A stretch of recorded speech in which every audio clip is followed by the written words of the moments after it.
Good morning, everyone. We're going to give a couple minutes to let everybody join in, and then we'll get started.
Good morning, everyone. It's so fun to see people in the chat from all over the world.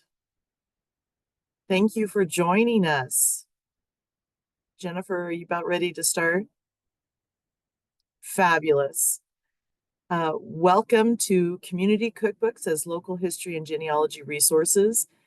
My name is Sherry Bush. I'm the current chair of the Local History and Genealogy as part of the International Federation of Library Association. I am so excited for this presentation. Jennifer is a good friend of mine and a fabulous presenter. I'll read a short bio and then turn the time over to her. So Jennifer is the curator of rare books at the Mississippiana. My goodness, that was already hard. At the University of Southern Mississippi. And if you have a chance, go and see the collection. Go visit her. It's amazing. She has a BA in art history and a MSLS from the University of Kentucky. Her research interests include special collections outreach, reference service, and mid-century publishing history. Jennifer's received 2 honors given by the Research and Users Group Association for her research, the 2020 Genealogy History Achievement Award and the 2019 Gale Learning History Research and Innovation Award. She's active, thank goodness, at the IFLA Local History and Genealogy section and the Reference and User Service Association History section as part of ALA.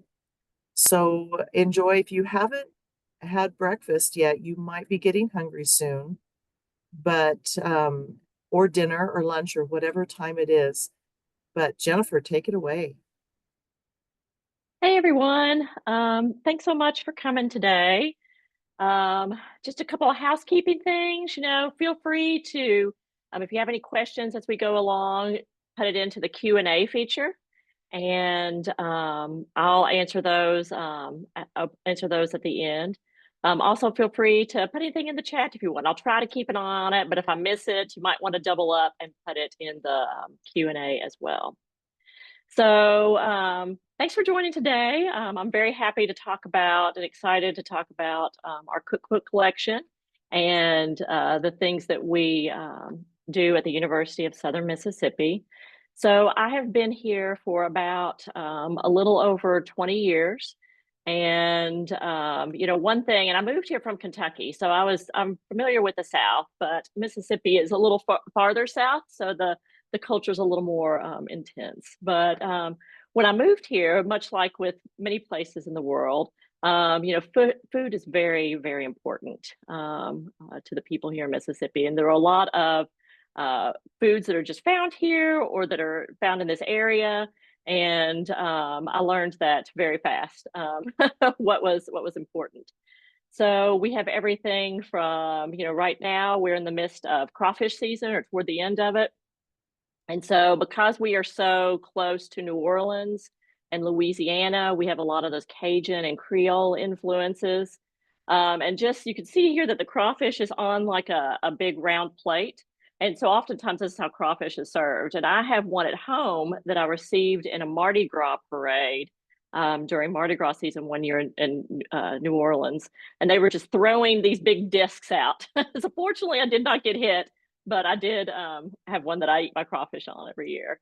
Fried catfish, and this is etouffee. And these two pictures come from a local restaurant we have in town.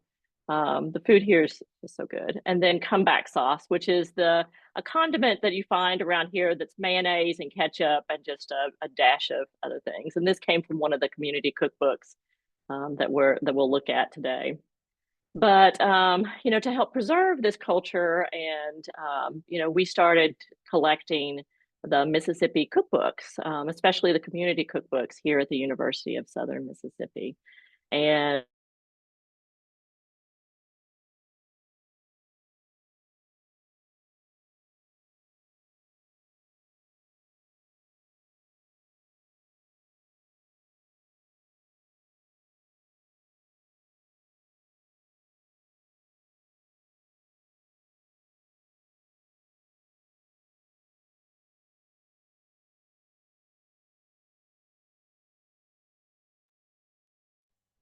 Yes, thank you, everyone. It looks like Jennifer is frozen for just a minute. Hang on one second, and we'll try to fix it. Hello. Okay, will do. Bye.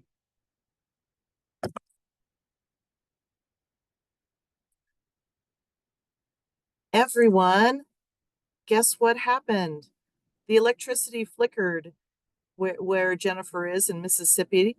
She is joining us back in just a moment. So she's coming. She just called me and said that power is back on and she is rejoining right now. Meanwhile, I would do a song and dance, but it is too early in the morning and that is too frightening of a thought. Thank you for your patience and understanding as we deal with our technology issues. Electricity, so important, so critical for what we are trying to do. Meanwhile, the weather here in Salt Lake is actually lovely and springtime. We have lots of pollen and in the air, and the sun looks like it's a weather report from Salt Lake. And she's back. oh my Yay. gosh, guys! So the electricity flickered here, and we have no Wi-Fi, but fortunately, I have one on my phone that I can use. So we are going to get this going again. Let me share my screen. Just a moment. Ooh, 80 in Michigan? Wow. Oh, Rachel Bentley. Yes, the pictures of the crawfish. Yum. I know. Clifford, no. We'll just leave the dance for a little bit later.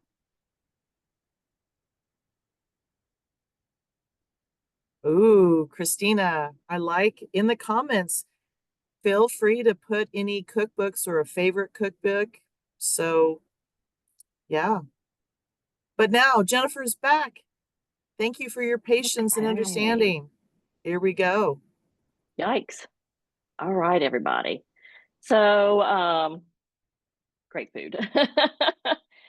So we want to preserve these cookbooks and these traditions, and so that's why we have made an effort here at the University of Southern Mississippi to collect these different Mississippi cookbooks specifically. So first, we're going to talk a little bit, just a brief overview of the cookbook collection, so you can get a sense of what kinds of materials we have before I start talking about using them in research. So when I started at the university, we had a small collection of cookbooks of maybe about 15 of these community cookbooks that a previous librarian had collected and just started a small collection. So we do have, so these are a couple examples of the community cookbooks. And I'll talk a little bit more about community cookbooks in general shortly. So they were collected by the previous librarian, and I saw a gap there because I try one of my collecting areas is Mississippiana, so I collect things relating to books published relating to Mississippi and Mississippians. So, in our collection to date, we have about over 2,000 community cookbooks, and about over 1,700 are Mississippi related. We do collect some from Louisiana because the food is very similar, or it has been, very influenced the way we eat in Mississippi. I also collect some from Alabama, which is another neighboring state. We have a children's literature collection here, so we do have children's cookbooks too. We have several hundreds of those because our children's literature collection is one of the largest in the country, and so we have cookbooks find their way in there as well. The other things I collect, are going to be genealogy. So we have everything from family trees to photographs. Local history things, and this is just a small brochure about Hattiesburg, which is where I am, and just kind of the history of the town. What I found kind of humorous about this particular one is that there's a photograph on the right of the mayor at the time, and under it it says Hattiesburg's millionaire mayor. Like that's something to, I guess, give him a little more credit, I suppose. And then other things about Mississippi, we have a very famous, however you want to talk about it, alien abduction that supposedly happened in the state. And so I just collect the odds and ends of Mississippi history as well as, in addition to the genealogy, kind of the traditional history and more of the popular history as well. So what is a community cookbook? The community cookbooks are, often these privately published, cookbooks. They're always from a group, usually, or an organization. As you can see here in the middle, we have the Parent Teacher Association from Chula, Mississippi. They did, a cookbook. To the right, you have one from the Fellowship Club in Hattiesburg, Mississippi. And then the left, you have kind of an unnamed cookbook. So many of these community cookbooks weren't as fancy as, for instance, the two on the right, where you could see someone did clippings and pasted it onto the cover. So there's no real title for this particular one. There's no creator, and there's not even a date. So many of these cookbooks, you often don't have dates or even, just the basic information that you would need for catalog records. So that can be challenging when trying to catalog them. Another component of the community cookbooks is that most of the time they were created as a fundraiser. So they were created to raise money to send children on a school trip or to make improvements on a church. So maybe the women's group at the church may have a cookbook that they sell to make money to fix up a church. Also the different women's clubs for their activities or gardening or just different things to come around. And one thing that I'll mention throughout is that you want to keep in mind that all these cookbooks that I'm featuring today, and most community cookbooks, especially earlier ones, and even today, they're the work of women. These are the things that women create about their lives, about their organizations, and their work that they do within their communities. And so you see that come through in the recipes. Now, with the community cookbooks, another component that's found in most of them is that each recipe is going to be signed. So you see at the bottom there, so under cheese sticks, which many people in the United States may know as cheese straws, this is a recipe for that, but it's signed Mrs. Stewart Landry. And then over to the right, we have a recipe for buttermilk rolls by Mrs. Guy Crumpton. And it's really cute how they drew a little loaf of bread at the bottom there. But one thing you may notice is that the signatures under the recipes are not the names of the women, it's the names of their husbands, because this was during an era in the 1950s when women were known as not for their individuals necessarily, not as the women, but as the wives of men. And so this can sometimes make it challenging when doing research because you have to look into the men to find out about the women. But that's another component that you often find in these community cookbooks. The first community cookbook in the United States, some say, was this book here. We don't have a copy of this. I found this online at worthpoint.com, Poetical Cookbook. And so this was written by a Maria Moss, and she compiled it and brought it together. And it was sold in 1864 to raise money to cover the medical costs of Union soldiers in the American Civil War. So this was to cover those medical costs. They sold this book to raise money to help with the war effort at the time. So collecting cookbooks. This in itself is can be quite challenging to bring all this together. And, we've been working on this for, 15 years or so, 16 years, so a little while. But, we're always trying to find new ways to collect things. One thing and I'm sure you all have experienced this in libraries, is that when I collect things on topics, sometimes I have a list of books that I want to collect, but other times I just know I want all community cookbooks in Mississippi. So we have a list of books because I've seen them at other institutions, but there's so many items that we just don't know what we're searching for. So so that kind of drifts in a different way when we're doing the collection development portion of the job, because you have to be open and aware of how to find these things that are that I don't know about. So donations, of course, are the first thing. And this image is a little blurrier than I thought, but so sometimes we get boxes of cookbooks from people. And, these are often from women who have, or families where the people have died, or people are entering nursing homes, or even in situations where people are just downsizing. But a lot of women, who are passing away now, they grew up cooking for their families and have a large collection of cookbooks that they have accumulated over the years. And I think that people are often nervous about these materials because a lot of the heirs, the grandchildren and the children don't want old cookbooks from the 1950s. Because if they cook, they just go online or buy a new cookbook, for instance. So, but by having them here, we're able to preserve them and keep them, so that people in the future can get access to them. So we do take the donations. And one thing that we have done is created these little push cards. So they're little cards like this, just little postcard size. And on one side of it, we have a recipe. So we have four different cards with different recipes. So this is the grated sweet potato pudding. And you can see this comes from tried and true 1947 cookbook. And then on the flip side of it, we have just the contact information of how to find us,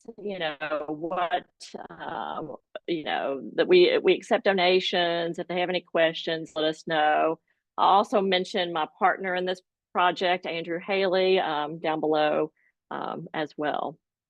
So that's some of the efforts that we go through for donations. And we have gone out to women's groups and junior league meetings, genealogy groups, just different groups all around Mississippi and the South Mississippi, especially, to just try to get the word out of the kinds of that we collect these materials that they may have to donate.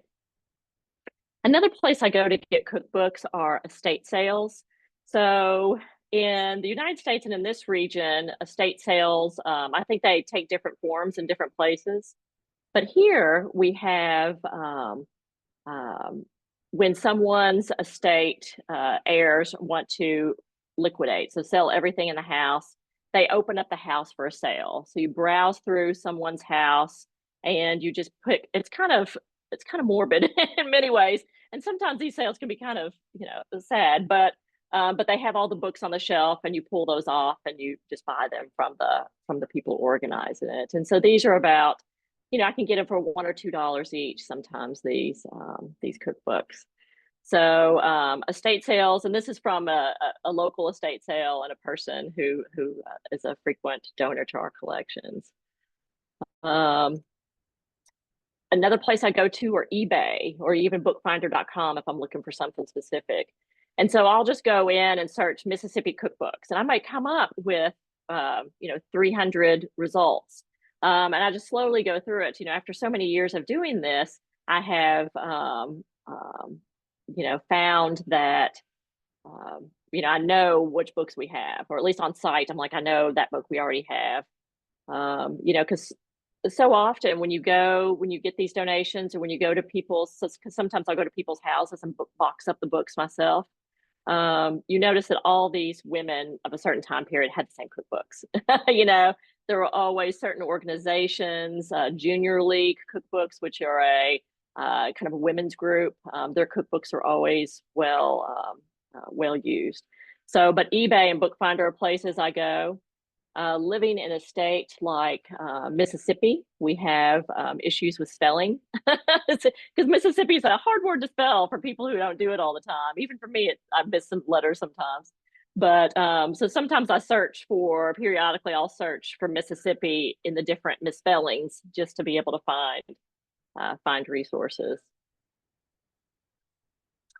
So community partnerships or cookbook partnerships, I work regularly, and I saw his name earlier, Andrew Haley. So Andrew is a history professor here at the university, specializing in culinary history.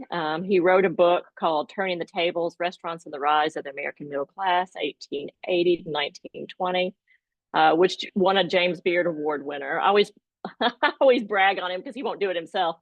But, before I really started going heavy on the cookbook collection, he and I were talking, and I had known him from years just being at the university. And he had mentioned that he was really delving into doing a book project on community cookbooks. And so we were talking about it, and I told him that I was thinking about starting collecting these cookbooks. And so it kind of started it, because he went out and started collecting from various people. He and I would talk about the research and what we do. And it was kind of the birth of this cookbook collection. We did, for a period of time, have the Mississippi Community Cookbook Project, which is a digital humanities project working on mapping out where the cookbooks were that we had that were digitized around the state. Of course, with funding being so tenuous now in the United States, we hope to bring it back later, when funding is hopefully goes back to our organizations. So, and then to be able to get a grant to do this research further. So that's Andrew, and you'll hear me talk about him periodically through today's talk. So the using cookbooks in research. So this is where, there's so many resources that we have in the libraries were created for various reasons, for a specific reason. But the way we use them as librarians and the way we give them to researchers can be very different. So for instance, I was at a conference recently at the Society of Mississippi Archivists, and there's this little, and you can't really see it, but there's this little magnet, and the magnet says, "Reading Your Diary Since 1977," and that's when the organization was founded. So if you think of something like diaries, where they were created to write down someone's thoughts of their day-to-day or what they're doing, never in a million years did they think that a library would would want or would have access to the diaries, and that they would serve a different kind of research, a different purpose than what the intended research was. So, and the same thing goes with community cookbooks. Is that they were created to be fundraising tools to teach women how to cook, to provide recipes for people to mix things up at home, and but little do they know that people could look at those in a historical way. And Dr. Andrew Haley, the history professor, is the one who kind of came up with this scheme of being able to look at these for different ways, and really use a community cookbook in ways that outside of just cooking recipes. But the thing about these community cookbooks is that they have a history. If you're looking at the one on the right, the Parent Teacher Association cookbook, you can use this cookbook for the recipes, but you can also use it as a way to look at the organization, at the Parent Teacher Association, and at the women in the community. These again are resources about women in a time when there weren't many resources about women. We have a materials here at my university, and all of them, if there are any histories of women, they're all listed under their husbands' collections. So these are resources created by women for women in a time when that was rare. But one thing you see in these, as I pointed out earlier, is that you have those signatures on the recipe. And so by using those, you could employ genealogical type of research, you could employ local history type of research to tell the stories of these women who submitted these cookbooks and who were part of these communities. This one community found within this cookbook or represented in this cookbook. So let's look at some examples here. So this is for local history. So this is a cookbook from Silverina, Mississippi. It's 1953. And I've been around a little while. That most city names I recognize, but Silverina was one that I had never heard of before. So I said, well, I wonder what's going on with Silverina. And so I looked it up, and in 2020, they had a population of 120 people. So it's a very, very small community. And then I decided, I was like, well, let's see, is there anything published on Silverina? And so in our library catalog, we have 4 resources about this community, 2 of which are cookbooks, and then 2 of which are phone directories, telephone directories that don't even talk about, that aren't even about Silverina. That's like, they're just a small part of these telephone directories. So many times these cookbooks can be the only publication out about certain communities, especially these smaller ones, these unincorporated little towns and villages. These can be the history, or the only historical resource available. And so it's really, I've to different researchers, students are a little hesitant, undergraduate students are a little hesitant about it, but these community cookbooks, if someone's doing historical research about a community, they can be a great tool to assist with that. So to show you all some examples of the different stories that come out of these cookbooks, and these are all things that Dr. Haley has given, that Andrew's given talks about, and I'll talk about those here in a little bit. So the Laurel Cookbook, this is from Laurel, Mississippi, and it was written by, as it says here, Mrs. George Gardner, but it's from Catherine Gardner, who and her husband was one of the big developers of Laurel, Mississippi. People in the United States may be familiar with Laurel if you watch the Home and Garden television channel. There's a TV show called Hometown that's based in this town in Laurel. It's a very popular, home and garden show. But Catherine Gardner was very important in the development of Laurel, and she helped design the city, and really wanted to bring people together. So this cookbook includes recipes not only from the Women of St. John's Guild, which published this, but also from different people within a town. With many of these, especially earlier community cookbooks, they were in Mississippi. They were created by wealthy or well-to-do white women. And so the Laurel Cookbook is different because through the recipes, you find that not everybody was the wealthy people in town. You may have people who were shopkeepers or who helped out in people's houses and things like that.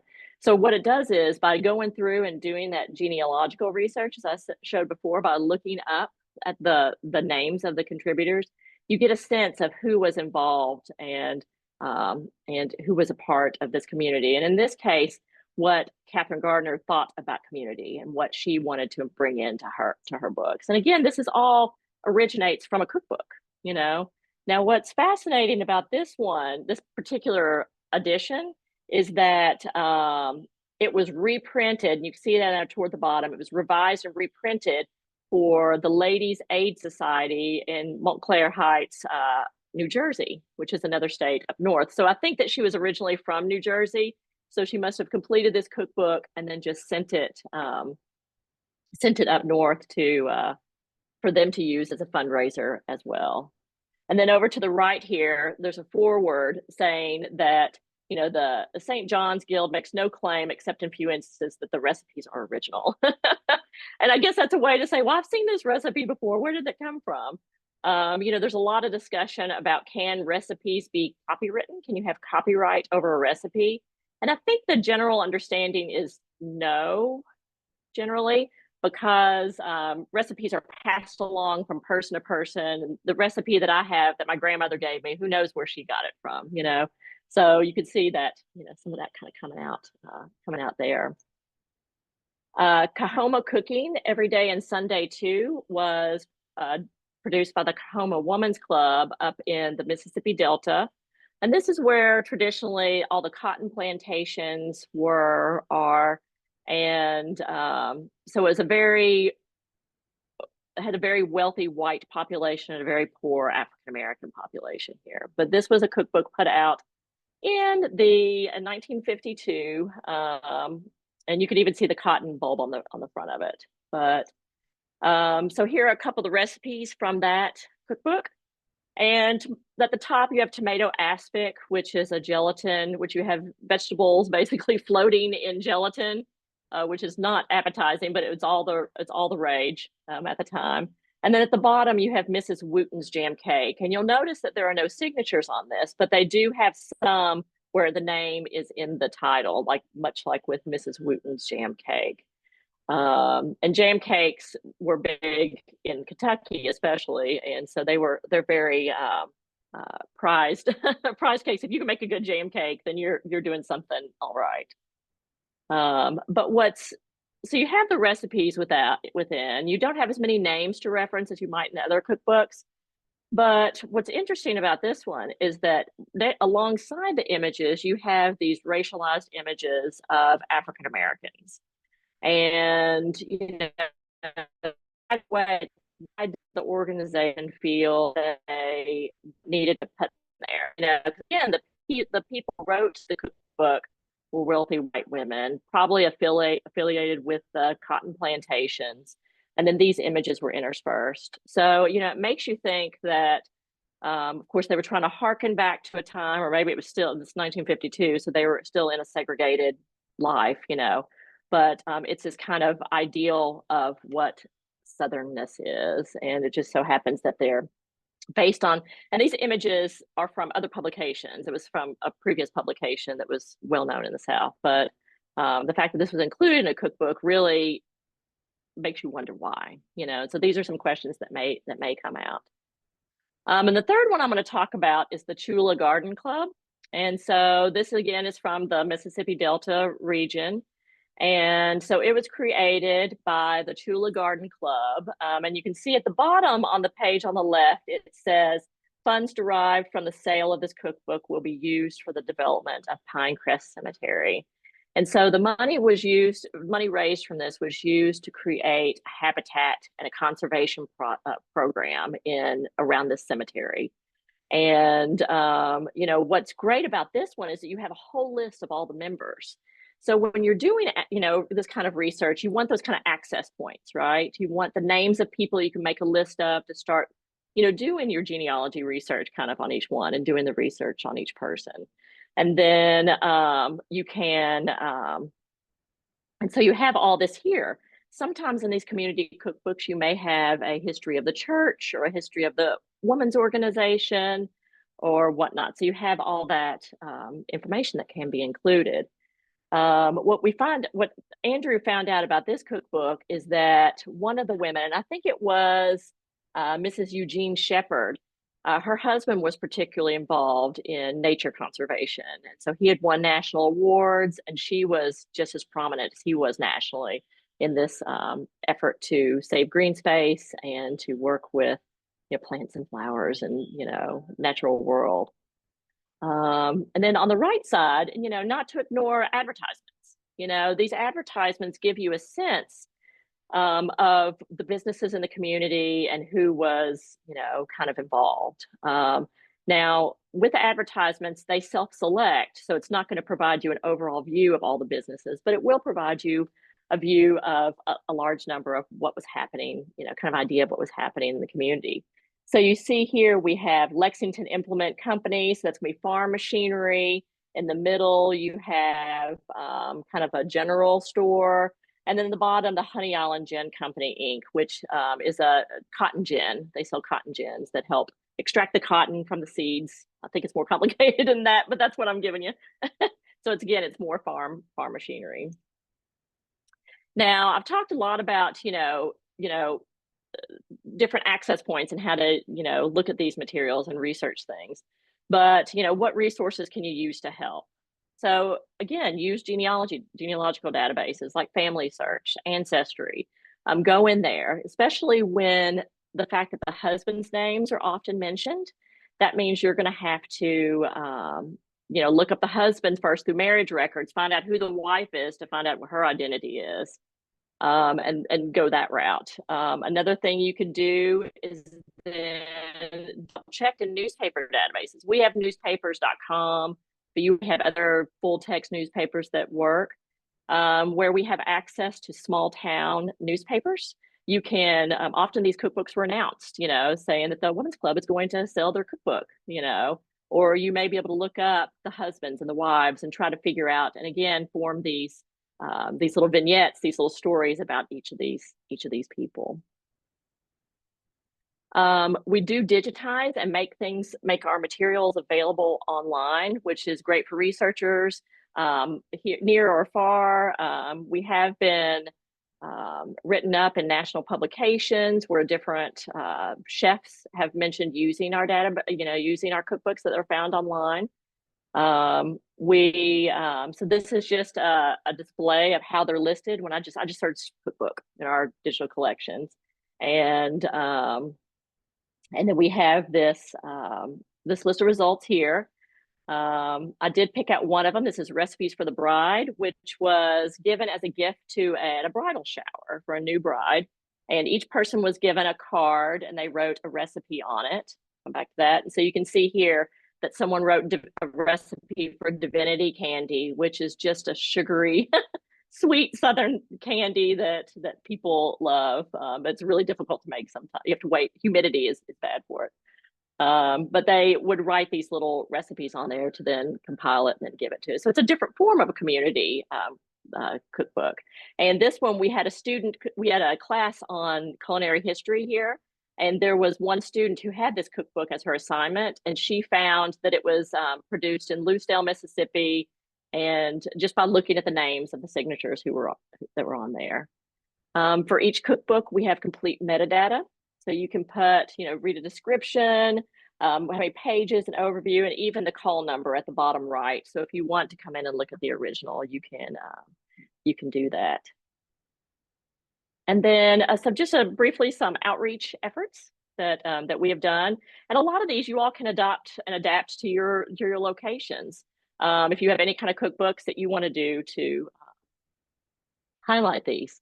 So Andrew, from 2014 to maybe 2021, we every year Andrew would give a talk about one cookbook.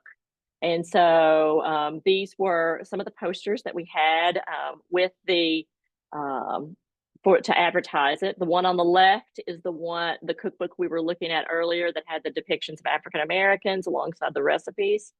And then the one on the right was about a cookbook from the 50s and 60s in a community that had garment factories, so had clothing, manufacturing. And so the women were the main breadwinners in the family in that community. And so they would go to work in the factory. And you find in the cookbook that they have a lot of casseroles and different dishes like that, that when their kids come home from mom's at work and dad's at work too, but when the kids come home, they need to start dinner. So they would have casseroles or one dish kind of meals and then put that in the oven. And a lot of those kinds of recipes were found um, in this particular cookbook. And then in addition, we had these, much like our little push cards that we have for advertising, we also did little cards this size that we would promote for each event. And this is the front and back side of that card. And then, these are just some of the talks that were given. So everything, some of the ones that I showed you, everything from the conservation to the women in the garment factories, to chicken spaghetti, which is a very hot topic in Mississippi, different versions of it and different forms of how that works. But alongside his lecture, we would do potlucks. And so this would get people very excited. And so where we have the cookbook digitized and online, when we would promote this, we would just add the link to the cookbook. And that way people could, find a recipe that they wanted to prepare, submit that to me, and then we would, have that available for people. And so I brought some pictures of the food and the recipes. That was some of the food that we did. So this is something called mint puffs. I created this so I can talk about how horrible it was. It was a sticky disaster. But you can tell it's just sugar, corn syrup, water, egg white, peppermint, and food coloring that I just kind of plopped onto a tray. And you notice for each food, I go in and scan. I go in and capture and then print the recipe for people who have any allergies or for people who just want or maybe like a dish and want to recreate it. This is a tipsy cake. You could tell with this one. This is a perfect example of earlier cookbook recipes where it says soak the sponge cake with sherry wine, and then it continues, but it does not give you the recipe for sponge cake because it assumes that you already know how to do that being a cook, that there are these standard recipes that every woman knows how to make. And so you find this in the tipsy cake. Molded cabbage salad. So this was from a period of time when women were trying to have everything float in gelatin. So this was cabbage and vegetables, and then you would slice, they call it a salad, which is kind of funny, but then you slice it into slices and then just serve that on the side with maybe some cottage cheese or other things like that. And bourbon balls, which were candies that have bourbon whiskey in them. And so with this one, the person who brought the leftover bourbon, and on the side she wrote, "No Delta Garden Club meeting would be complete without bourbon." So she had that on there as a little happy. So so those are some different examples of how we did the potluck. This we would have community members come, of course, and people from the university. A community member came, and her mom had contributed to the cookbook that we were featuring, and her recipe was this grape juice pie. So the woman who attended made a grape juice pie and had that there. It was not great, but she brought it. And a lot of these foods, I think we have memories of how great our grandparents' food was, but when we try to recreate it, it's not maybe the memory is better than the reality, I think sometimes. But she was saying that this recipe here, the one you're seeing on the screen, was the one that was in the cookbook, but it's incorrect. Her mother submitted a recipe that was wrong because she didn't want other women to be able to make her grape juice pie. So this may be, you all may be familiar with this when, I mean, I know that there was my grandmother had a recipe that she said, well, you can make this, just don't share it with anyone. So this is, I think, one of those examples where women, hold on to those recipes, because these are their signature recipes and, they want to make sure that they're done well. And then I do use cookbooks in library instruction. And so this is an example of a class that was using cookbooks as part of the instruction session. I'm going to talk more about this if anybody is going to Astana, to the conference, the IFLA conference in August. I'm going to talk more about the different efforts I have of bringing something as, cookbooks are very difficult, especially for undergraduate students to kind of grasp a hold of. Because it's so different than just reading a book about something, So, reading a book about World War II is much easier than looking through letters from soldiers in World War II, So, but I will talk more about that. And again, do cookbooks. I use them in English 102 classes, so beginning English classes or history classes. I've used it with a lot of honors courses and just different things as well. Well, that's all I've got for today. And here's my contact information, my email. And let me stop sharing the screen to see if anybody has any questions in the Q&A. And if you, let's see. Jennifer, I did put the link just to your general website, the special collections. If you want to drop in the link for the cookbook specifically. Sure, I can do that. So I'm loving that. I love the comments so much. Yeah, I hate it that I couldn't see them. Yes, I know. But I think that the one thing about food is that we all, no matter if we're from different places, we all have the same understanding and the same, kind of things that come up about it. So, and this is to our digital collection. So if you go in there and just search for cookbook, you'll bring up, and I think we have about 146 or so online and fully digitized. And one thing I did not mention was copyright. We do, because we put the entire books online. But in the United States, copyright, if you did not renew, if you were published before 1960, I think, and you did not renew copyright, then it's then it's available for use. So we use it. Also, a lot of the organizations that put out these these cookbooks are defunct. So then it becomes an orphan work. There's no one to claim copyright on at that point. So different places may have different rules, but that's kind of what we're looking at. So I don't know if anybody has any questions. It looks like there's one question in the Q&A. How do you determine? I see two of them. Okay, yeah, great. So, you have to, how do you determine if a cookbook has value? You have to get in there and get at it, and talking to Andrew about it, because he did this with his culinary food class. Each student was assigned a cookbook that they didn't have the research. And he said there were a couple of them that just had no stories emerged, but more than likely these stories did come up. And I think it's just, it's a labor of love, I think. And I think where the research is very similar to genealogy, it's a little, you have to put the energy into it, a little more time.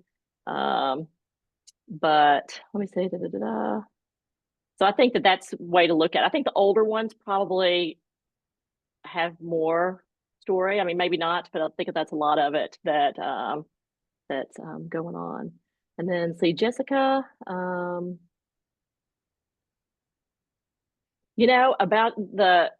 she's asking about, there was so many cookbooks coming out in the 50s and 70s. There were like Bevron, I think, was a publisher. So all these cookbook publishers starting to come up.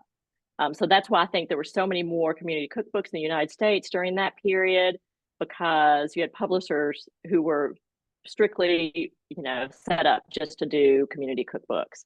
And so that way the women didn't have to do their own layout. Before that, the women would have to do their own layout and find a local printer and do things like that. So I think that's what happened, is that these publishers started coming up.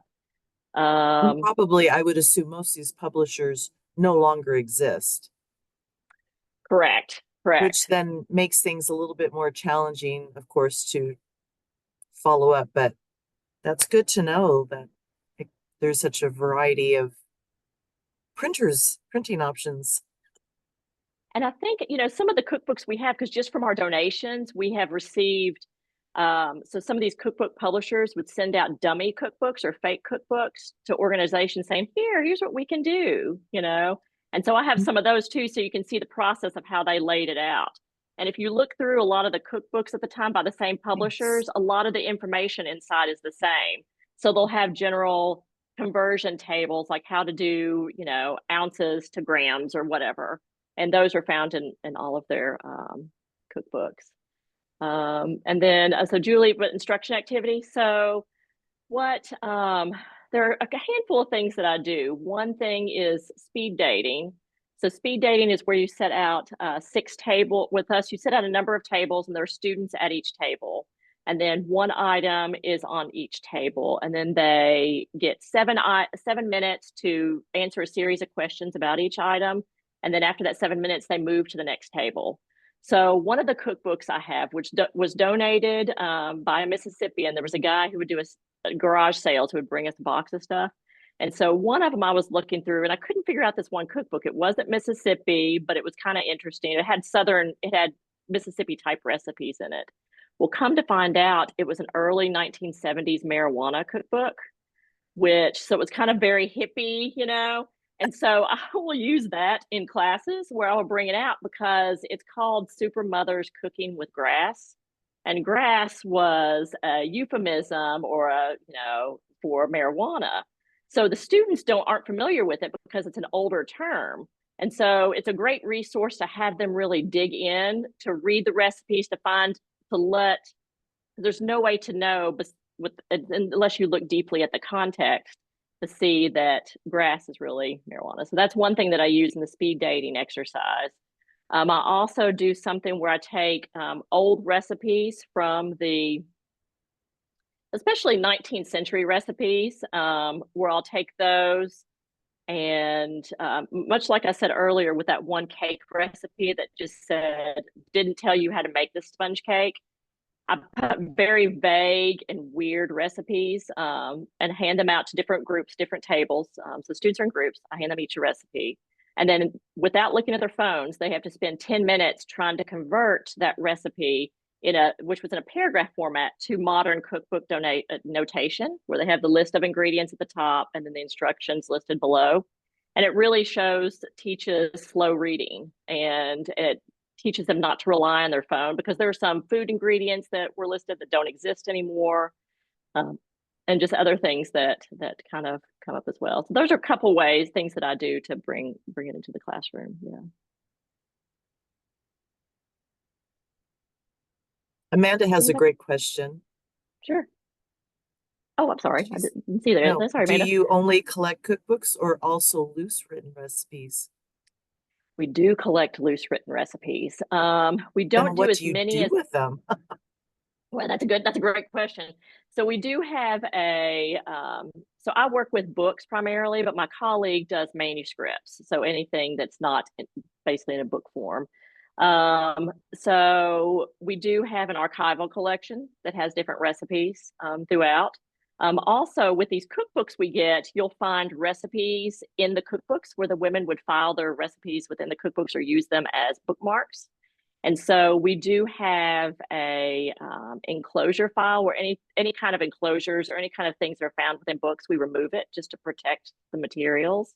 And then we keep them on file and list them in our online database. So you can look for recipes that were found in specific books. So we try to do everything we can to keep the books and the materials together. Also, and I didn't talk about this, when cataloging cookbooks, we put the donor's name in there so that you can recreate. If Sherry gave her cookbook collection, we could do a search in our library catalog for Sherry Bush, and it would bring up all the cookbooks that she donated. So that's a good way to keep a collection together, even though it is kind of virtually that way. So we do collect both of them, but we try to focus just on cookbooks because I think my colleague would would be overwhelmed if I started bringing her boxes of recipe cards. So, and then what unusual, unexpected discoveries you make from developing the collection?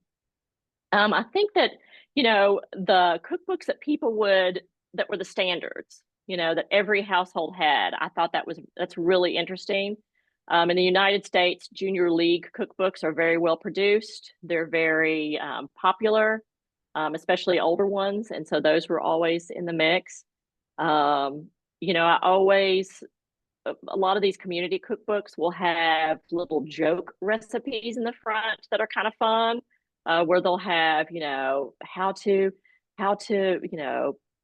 cook a husband or something like that. It's like, give him, number one, give him food, kind of things like that, little jokey things. Um, I think that, what's been great is just the interest in it and really talking to these women who have these cookbooks and are so pleased that we're taking them, and that's been very rewarding because he's so, I think they're worried about their life's work because many of these women were housewives, being thrown away when they die. So some of those little things that come out are things that come to mind.